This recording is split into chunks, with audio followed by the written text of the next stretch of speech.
Wow, how did I first hear about Bitcoin? I think probably around 2015, maybe 2014. I was talking a little bit on my show about thinking about going independent and trying to figure out, could I do a subscription model?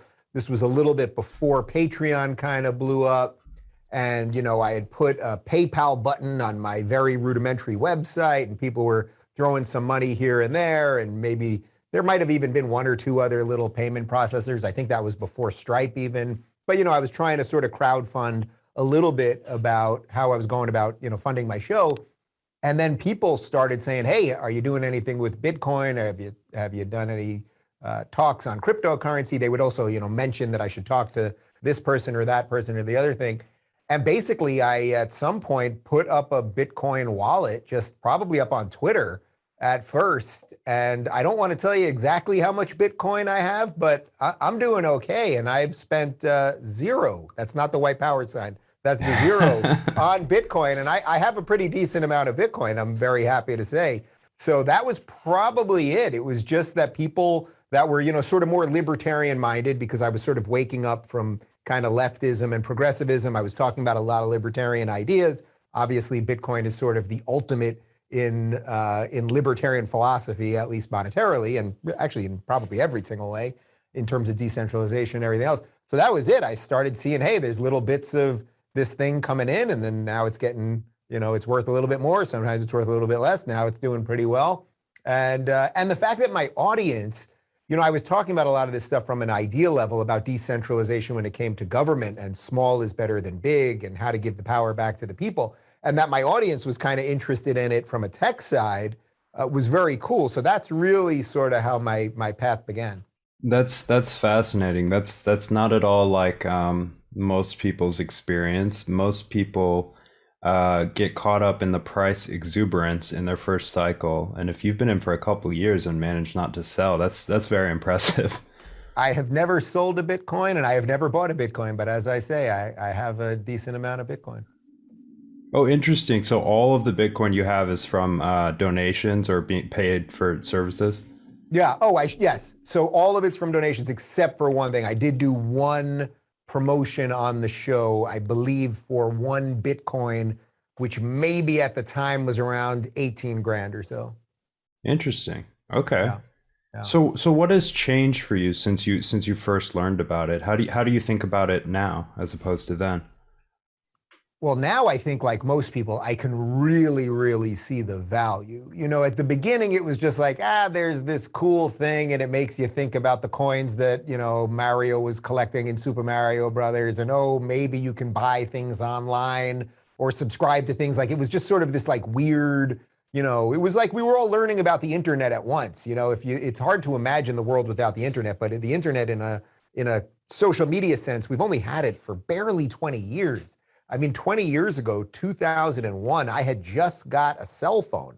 I remember just getting my Nokia black and white phone. I actually got it right before 9/11. I lived in New York City at the time. I remember because on 9/11, you couldn't even make a phone call on that thing, and I had just got it.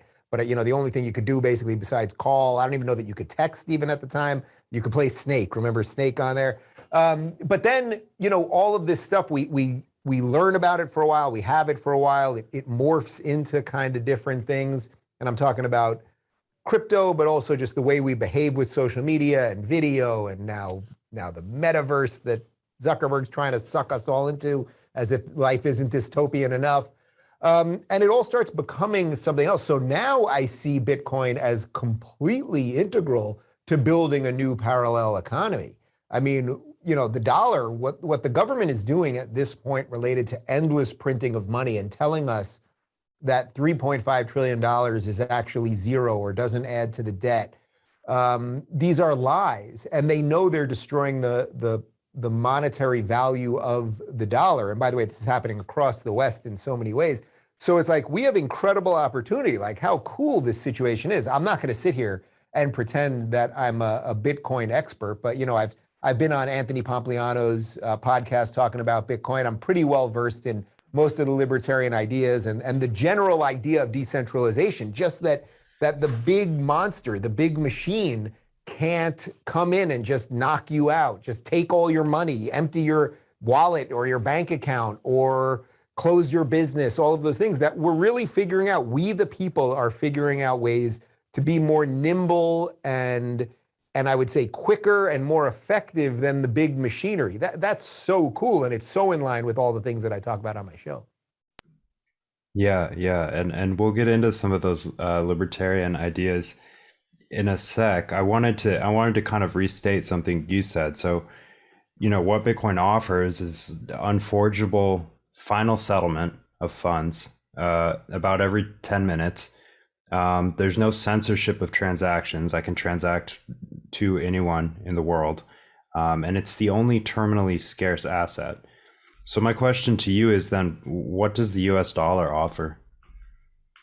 Right now, it's hard to say. I mean, obviously, it goes without saying that I'm no big fan of this administration. I think the Democrats have really, really gone off the deep end. I don't think that these are the Democrats, say your parents' Democrats of 20 years ago, or certainly 40 years ago. I think JFK would basically be a moderate Republican at this point. I mean, things have really, really flipped. So for as long as we're under the sort of Democrat Biden administration, where these people, they talk about things that are truly ludicrous. I mean, Janet Yellen, just in the last 2 weeks, that they're going to tax unrealized gains. I mean, these are really crazy premises. The basic idea is that, if you buy a house for $300,000 because you have the foresight to go, boy, that's in a neighborhood that's really going to explode soon, and I'm going to invest because that house will be worth more and I'll be able to sell it for much more, blah, blah, blah. Well, if that house in the next year jumps to 500 grand because you did something really clever and smart and used your resources properly, she wants to tax you on the money that you did not even earn yet. And then that gets into the media and they start talking about it as if it's a sane idea, as if it wouldn't destroy the economy, crush people from making wise investment and everything else. So what the future of the dollar is when you talk about this, or you talk about how $3.5 trillion equals zero, or how you hear the Democrats say all the time, we can just print more money. Well, yes, I mean, technically we have the printing machines that can do it. I've been to the Mint in DC. I mean, yes, we can do it. But then what's also interesting is at the same time, they always want to tax the rich, who they always say aren't paying their fair share, even though, of course, the rich pay virtually all the taxes. But without getting too far into that, it's like, if you can print all the money you want and you believe that money can just appear out of thin air, then you're only taxing those people because you want to punish success. And I think that's a really interesting point, right? Like, if you can just make as much money as you want, you can give whoever you want money. Money just grows on trees, right? You just do that. Well, then there would be no reason to tax the rich. But this has nothing to do with anything sane. This has to do with they want to punish success.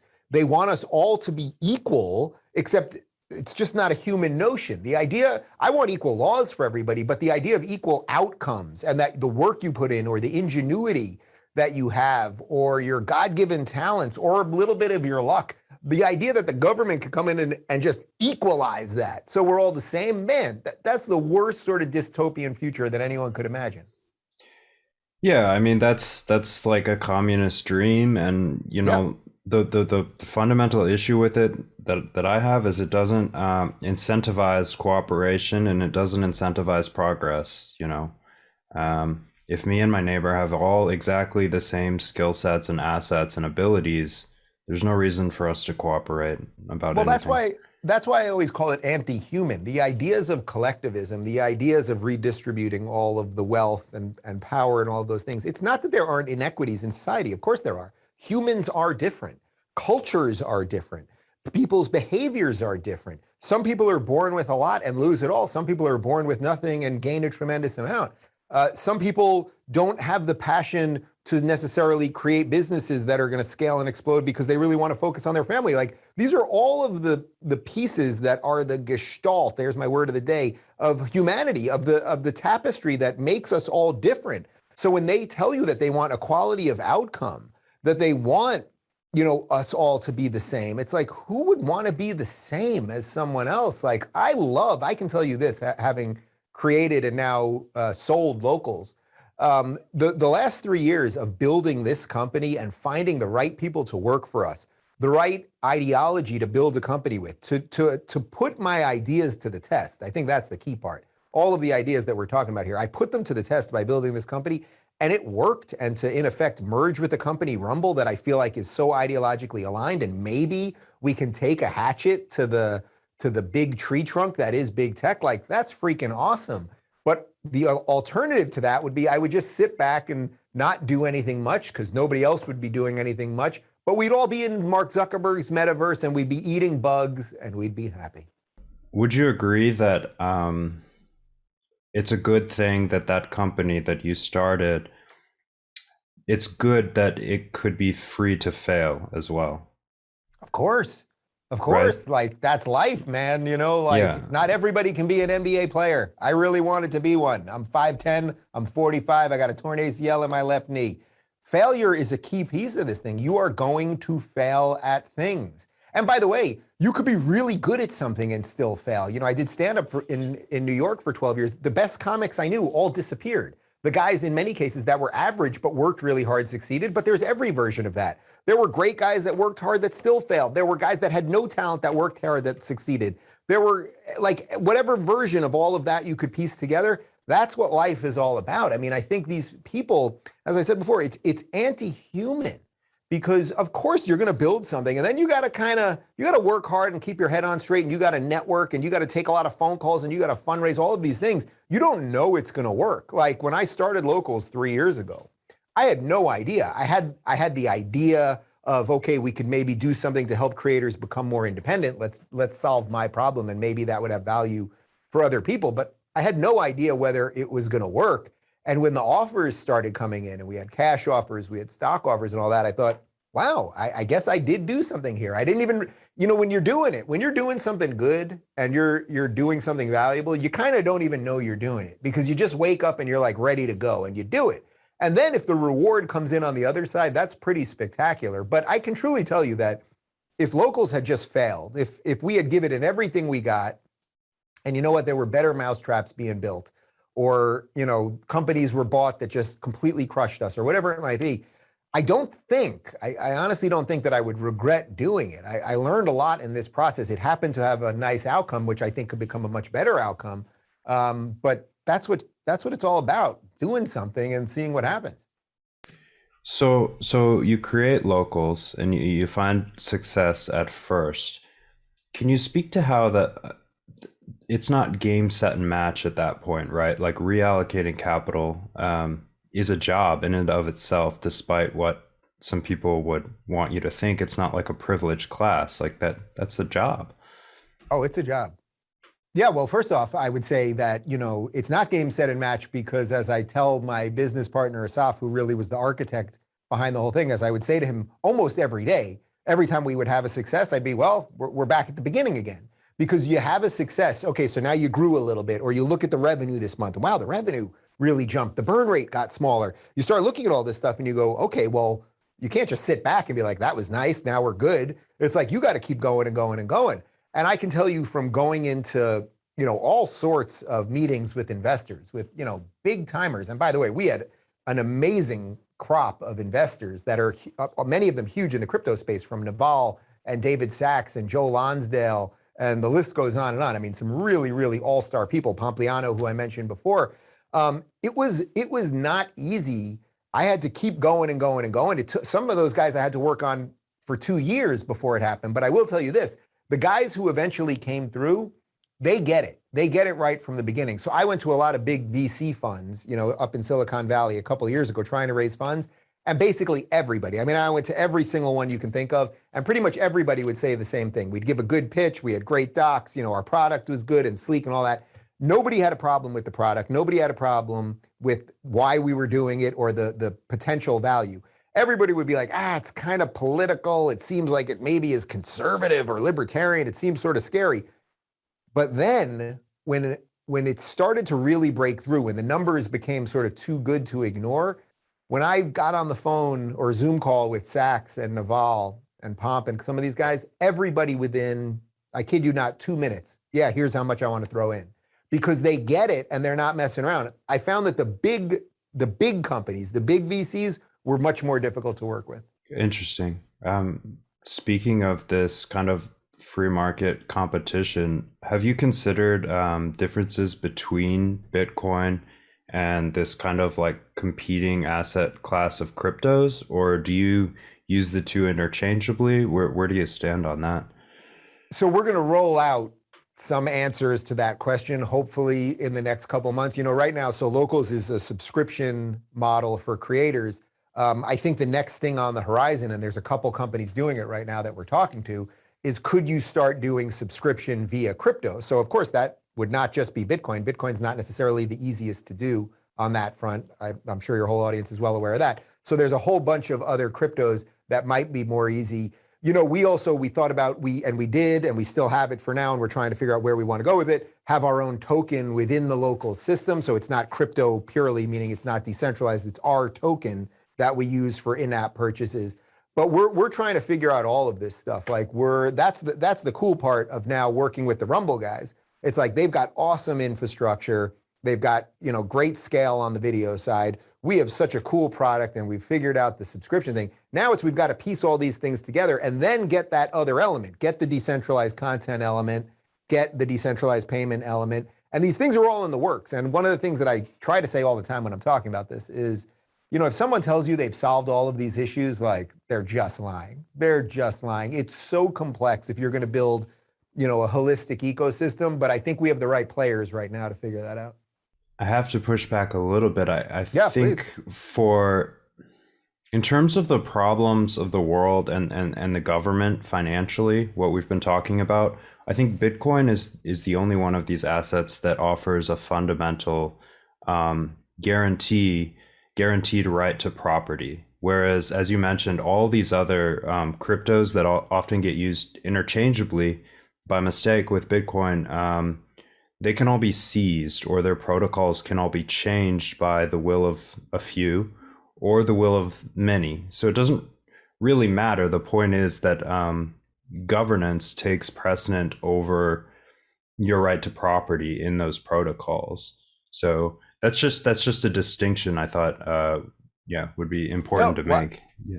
I'm totally glad you mentioned that. I mean, this is where when we get into the nitty gritty of all of that, I'm not going to sit here and pretend I'm an expert on all of that. I know we're having all sorts of discussions about how we could do this on a subscription basis with these exchanges that you can, trade Ethereum for Litecoin or for Bitcoin, et cetera, and like how that could all fit into what we're trying to build. But this is where we're going to have, more people like you and experts in the field that are going to help us do it. What I want to try to do with this, and what I think my place in this company going forward will be, is I want to communicate some of these ideas. I want to try to, do sort of the reverse of what YouTube and Google and Facebook have done, which is just be completely, have a complete lack of transparency when it comes to policies. I want to kind of get out there, and Dan Bongino is also heavily involved in Rumble. We want to get out there and go, hey, this is what our policies are. These are why we crafted these policies. If you don't like these policies, you're welcome to express that. And let's see if we can do this together, as opposed to what the rest of them have done, which has just been like, this is what we do. We delete you, you're screwed, and there's nobody to call or communicate with. Yeah. I think removing that censorship kind of trigger from these platforms is probably a good thing. Even if it's going to cost some people in terms of they're going to have a little like thicker skin and learn how to stand up for themselves. And by the way, it's going to be a little bit of a headache, right? Like, because, there's sometimes reasons that companies don't fully explain all of their policies, or, there could be some internal reasons. But when you really think about it, if you just think about Facebook, you get Zuckerberg going out to Congress, every 6 months for the little dog and pony show. It's just nonsense. But this company is so huge, it's so ubiquitous in all of our lives. Why aren't Facebook representatives on cable news all the time talking about how they manage information, how they're, involved in elections or not involved in elections or whatever else? It's like, when's the last time you heard a Google representative speak somewhere? When's the last time you heard someone from Twitter really honestly explain why they got rid of Donald Trump or whatever their policy is? They don't do any of that. So I think we can look at this and we can learn from their mistakes and hopefully build something better.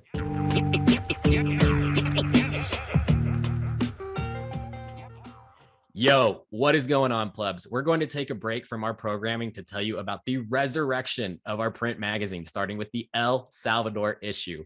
Starting this fall, Bitcoin Magazine will be available on newsstands nationwide and at retail stores such as Barnes and Noble. Don't want to get off your couch though? No problem. You can also go to store.bitcoinmagazine.com. So skip the line and get each issue shipped directly to your front door with our annual subscription. I'm talking 4 issues a year that contain exclusive interviews and profiles with leading Bitcoiners, actionable insights on the state of the market, breaking news and cultural trends, along with powerful photos and artwork from the best artists in the world. Subscribe today and get 21% off using code podcast at checkout. That's PODCAST podcast at checkout.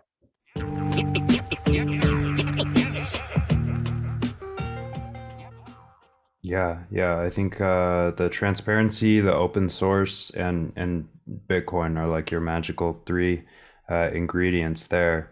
So going back to we kind of talked about the superior characteristics of Bitcoin, at least over, I think we can agree, over the US dollar in terms of giving people a right to property that can't be confiscated and can't be censored.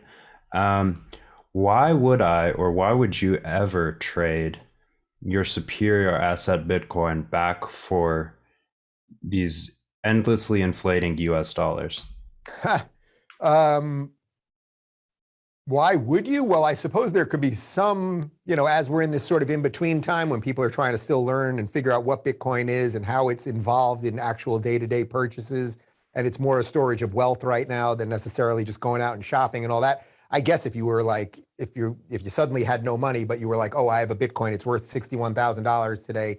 I could sell a tiny bit so I could eat tonight. Like, I guess there's some value in that. But I think long-term, there's probably not a real reason for people to get out. It seems like it's going to continue. And I can tell you, I was in Florida for the last week, and there is an awful lot of houses for sale where they're accepting Bitcoin right now. I mean, really think about that, how profoundly interesting that is. Now, of course, big tech is seemingly, or the new Silicon Valley is moving to Miami. So it's like you can feel something bubbling. It's like, if you would have thought, even for someone like you that obviously is well-versed in all this, if you would have said, hey, in 5 years from now, people are going to be buying, $20 million houses on the water in Miami for Bitcoin, you'd probably be like, what? That can't possibly be true. And yet it's starting to happen right now. I mean, it's incredibly cool. Yeah, it's an interesting transitional period where I think most big businesses at least are waking up to the fact that it'd be foolish at this point not to accept such a strong store of value. I was just going to read a quote for you. Friedrich Hayek says that he doesn't believe we'll ever have good money again before we take the things out of the hands of the government. So to me, that's Bitcoin. Do you see a path to a new world reserve currency or a new national currency in Bitcoin or in something else? Well, look, El Salvador is trying to do it right now. So they are really running the test of can an economy be built. Now, El Salvador obviously isn't a first world country. I've been there actually, and they have tremendous societal problems, and they're trying to figure out, how do we get out of this? How do we actually become I guess they're sort of probably in between, say, a second and third world nation, something like that. So they're trying to really figure out, is there a way? Like, we tried the other options, it didn't quite work. Is there a more secure way of running our economy? We've got gangs. Like, is there just some other way we can do things? So I think there's some possibility there. In terms of the world economy, I don't know. It's almost like, yeah, certain governments will get involved, and certain governments will probably, buy more Bitcoin and have more reserves. And, as the US dollar continues to flutter, it's like, we'll see what happens. But what I would like to see actually is not just like a collapse of the dollar, right? Like, I think even if every dime that you have is in Bitcoin, if you live in America, you don't want the dollar to just collapse and just have like complete and utter chaos and, people going to the ATMs and you can't get money. I mean, the crime and just sort of endless disaster that would cause is completely dystopian, and you don't want that. What I would like to see, though, is I would love to see, say, a guy like Ron DeSantis become president. A guy who says, hey, I can't solve all of your problems. I know there's something interesting going on here with Bitcoin. By the way, Mayor Suarez over in Miami, in my state, he's been welcoming everybody, and Miami's actually exploding right now. So let's just figure out a way to get out of the way. On the other hand, what we have right now with this current administration is not only, we talked about the unrealized capital gains, which is insane, but they're hiring, I think it was something like 100,000 more IRS agents. Like, they are doing everything possible to show you that they are frauds and they just want your money and more control. What I would like is not necessarily for the US government to say, hey, we're just swapping the dollar for Bitcoin tomorrow or something like that, but just to say, hey, we're going to kind of get out of the way. And we don't have to tax every transaction. And you're allowed to engage in commerce with other people as you see fit. And we don't have to be the middleman for everything. And because you buy a pack of gum doesn't mean we should get a quarter. And I think if the government would just do what it was supposed to do, I mean, all the government would really have to do is just go back to the docs that we have from about 220 years ago that pretty much lay this stuff out fairly clearly. I think that would be a great move forward. So I don't need like a full transition. I think just, hey, government, get out of the way. And if people figure out cool tech solutions to today's problems, consider yourself lucky. You can do less as a government agent. Yeah, it's a very interesting thing when someone like President of El Salvador, Nayib Bukele, when he gives his people Bitcoin, he's actually taking power out of his own hands that he'll never get back to the people who hold Bitcoin. And by the way, he knows that's the salvation to his future, right? Not only for himself, but for his nation, right? Because they've tried it a million other ways. Like, it's a deeply corrupt country. They've been through civil wars and all sorts of stuff. And it's like, all right, we tried it the other way. Let's try something else. And suddenly he's getting an influx of capital into the country. There are businesses that are like, oh, there's opportunity there. And by the way, El Salvador is a beautiful country, and there's awesome places to live. And there is some ways to do things there a little bit differently. So the proof will be in the pudding. Yeah, it sure will. I think it's 3 Bitcoin invested in El Salvador's economy, and you can be a citizen. Is that right? Is that right? Wow. Yeah, you could do it today. But that sounds nice on the surface, right? But that if Bitcoin does what most people who hold Bitcoin thinks it will do, that's going to be an incredible amount of money. That will be millions and millions of dollars to become a citizen of a country. So yeah, but hey, it's good for El Salvador, right?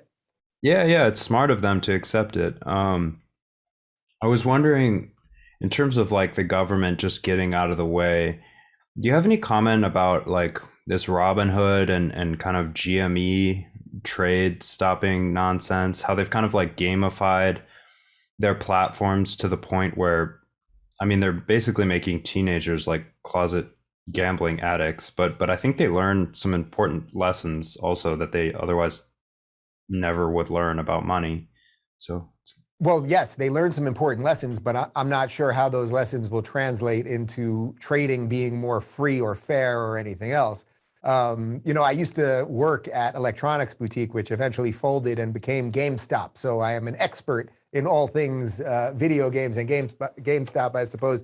I play around with those apps a little bit. I actually don't have a ton of money in the market because my feeling was I'm going to go all in on locals, the thing that I create, and that's where I'm going to keep a lot of my risk and reward. That was my personal feeling on that. I think it's great that people can do all this. And now you can look, there's exchanges where you can, trade all the cryptos and everything else. So I think Robinhood's doing something very cool. But then there is also this feeling of like, when things get out of hand, they stop trading. And, I've read all of the things where it was like, because there wasn't enough liquid asset to be sitting there. And, I'm not going to pretend I'm an expert in all of that. But I think the idea that from your phone, if you are, kind of wise and you listen to the right people, that you could start trading little bits of things and that you could actually start accumulating value and not have to necessarily live the way we lived 50 years ago with the just traditional job, but you could actually say, hey, this is a great company that is in line with my values and I like who's running them. And I believe that, they're going to trade well and all that you could like start building a life for yourself. It's awesome. But it's not without risk, obviously. Yeah, I think the immediacy of it is probably the double-edged sword there. I mean, the best upside I can think of those apps is you can now, if you own Bitcoin and you're willing to take a risk, you can allow someone like a Coinbase to hold it and collateralize your Bitcoin and live off the interest. Yeah, no, it's super cool. I think there's just letting people learn about these things. Like that's one of the things that's changed so quickly. 20 years ago, you basically had to have a broker doing this stuff for you, pretty much. Like unless you were on the floor yourself, like you had to have somebody that you trusted to do these things. And now you can download an app and 5 minutes later, you're doing it for yourself. I mean, yeah, you may really screw yourself, but on the other hand, you can make an awful lot of money. Yeah, for another sort of leading question, do you think we'll see the gold, housing, and stock markets have their share of the market stolen by Bitcoin? Because it seems to me like people scramble to put their assets, once they have any wealth, to place that wealth in assets to protect it from the dollar. And so I wonder, now that we have this superior holding place for our wealth, if people just steal all that value. The gold front, I don't think gold's going anywhere. I think that, old systems, they decay over time, obviously, but I don't think they decay very quickly. And I sense that there'll always be a certain gold standard to some extent. I would say this in terms of like the housing market, my philosophy related to these things is I really like physical things in this regard. So to me, like putting more of your money in your home where you live, and then hopefully making that value go up so that eventually you could potentially sell that to move to something bigger or in a better location or something. Like I really like that, as opposed to the sort of amorphous, let's put money in companies that sometimes we don't really know what's going on there. That being said, everything feels very unstable right now, right? Like if you woke up tomorrow and they were like, the housing market collapsed 20%, you'd kind of believe that. If you woke up tomorrow and they said, gold dropped 30%, you would believe that. That instability that's sort of in everyone's head is very dangerous, because I don't think it allows for a business to go properly. You have to know that there's some consistency of income. You have to have a general sense of what the books are going to look like. And when everything kind of feels nuts, and on top of the fact that you've got a government that is telling you we're going to punish you for your success, that is not a great recipe for success. So I would believe almost anything at this point. I hope that at the very least, the housing market continue. The housing market's very hot right now. I think that's also because people aren't going out as much. They're realizing that they can invest more in the things that are right in front of them. As I said, I kind of like that. So I hope that doesn't go anywhere real quick. But we need the cost of building materials to go down. And that's one of the reasons the market's so nuts right now. It costs a lot to build things, so not as many things are being built. Like it all becomes like this very incestuous thing. Yeah, and they really muddy the waters as to the causes of these things. I'm not really someone who believes in like causation, but I think they're not being completely honest in how much a role inflation plays. And one of the reasons they might not be being honest about it is because they just don't know. We don't know how many dollars there are out there. Look, simple fact, we tried to build a deck at my house about 2-3 months ago. We were going to build a deck just as the inflation thing started. And normally the guy told us that a 2x4 would be about $2.50. He said he was buying them right now for $9. Now try to imagine you're building a deck. Let's say I think it was roughly something like 20 by 30, something like that. You've exceeded your costs basically by signing that thing. You're 5xing it, and probably more actually. Yeah, it's just insane. This is one of the reasons I think, if you want to talk about the economy as one entity, why it's having a tough time. I think people have lost their relationship to it because the measures that we use to interact with it are moving in both directions at the same time. You have debt being paid off, destroying dollars, and you have like a massive increase in dollars being created to finance government debt and personal debt. And I think people don't realize that that is a covert form of taxation. Why do they tax you at all if they can print their own money? It doesn't make any sense. It's just a measure of punishment. And yeah, the more that inflation goes up, you don't realize it, but you are paying more for everything. So they may as well just be stealing it from you in the first place. It's just a steal on the down low, basically. So what are your thoughts on inflation in regards to foreign policy? Because I tend to see, the more I look into things like the military industrial complex, or like our involvement in pretty much any country through our centralized sort of branches, it looks to me that it's just like a giant money laundering scheme and a way to hide the effects, to export that inflation and keep the effects from hitting home all at once. Yeah, look, I'm obviously not the first person to say this, but war is basically good for business, right? Like you start bombing places, now you got to build more things, then you can get involved in the reconstruction. There's all sorts of deals to be made with people and new markets to be found and all of that stuff. Um, in a way, it's almost like it's just the way of the world at some level. I don't want a nation build. I think one of the best things that Trump did in 4 years is that we didn't get into any of these crazy military things. I wanted to get out of Afghanistan. The way we did under Biden obviously was horrific. But people are profiting all along the way. Even if you take, you could take, say, Israel and Hamas, it's like, when things are bombed, it doesn't even matter what side, it doesn't even matter what you think of the conflict. It doesn't matter what side you're on or whatever. It's like when buildings are blown up, well, now we got to replenish the bombs and we got to build new buildings. Like money starts moving. So it's sort of just like this built-in redundancy in the system. When the system needs to like get some cash going, it's like somebody bombs somebody. Could somebody do something? And guess what? There's always somebody that'll bomb somebody. Yeah, and they're kind of forever shuffling the deck, which makes it even harder to keep track of what's really going on out there. So what are your hopes for Bitcoin in general, and also in regards to what we've talked about? Yeah, well, I would say it's a little bit of what I discussed before. My hopes are that we will just sort of build a parallel economy without big tech, without the government. We will just find ways to exchange things between us, whether that's money in this case, monetary value, or real property, or whatever it might be, that we will figure out a way to do it without the endless encroachment of government. Because we're seeing, in the West, in the United States, particularly right now, but obviously in Australia, Canada, some other countries, we're seeing a massive overreach of government. And most citizens, I think this has been the discouraging thing of the last, say, 2 years. Most citizens are kind of like, yeah, can I have more? Can you do more to me to make me more of a slave? But I think those of us that are liberty-minded, those of us that care about tech, not even care about tech, those of us that are interested in tech and interested in solutions, like we'll actually start, it's a little bit of Ayn Rand, like we'll start John Galting it, and not that we're going to just disappear altogether to Galt's Gulch, but we'll basically be like, yeah, we don't need to be part of the system. We don't need to be as dependent on the system as you guys. I see that as a good thing.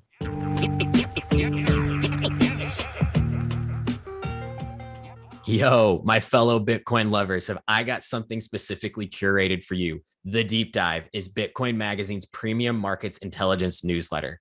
This isn't some pay group selling buy and sell signals. No, this is a premium Bitcoin analysis led by Dylan LeClaire and his team of analysts. They break down in an easily digestible way what is happening on chain, in the derivatives markets, and in the greater macro backdrop context for Bitcoin. This newsletter turns volatility into a joke. So hit up members.bitcoinmagazine.com and use promo code podcast for 30% off the deep dive. That's members.bitcoinmagazine.com, promo code podcast for 30% off. Divorce your pay group and learn why Bitcoin is the ultimate asset by Dylan and his team. My fellow plebs, the Bitcoin conference is back. Bitcoin 2022, April 6th through the 9th, is the ultimate pilgrimage for the Bitcoin ecosystem. The Bitcoin conference is the biggest event in all of Bitcoin and cryptocurrencies. We're leveling up and making this bigger and better than ever. I'm talking straight to the moon with the 4-day-long festival in the heart of Miami at the Miami Beach Convention Center. This has something for everyone. Whether you're a high-powered Bitcoin entrepreneur, a core developer, or a Bitcoin newbie, Bitcoin 2022 is the ultimate place for you to be with your people and celebrate and learn about the Bitcoin culture. So make sure to go to b.tc/conference to lock in your official tickets and use promo code Satoshi for 10% off. You want more off? Pay in Bitcoin and you'll receive $100 off general admission and $1,000 off whale pass. Those are stackable. So go to b.tc/conference and attend the best conference in Bitcoin history.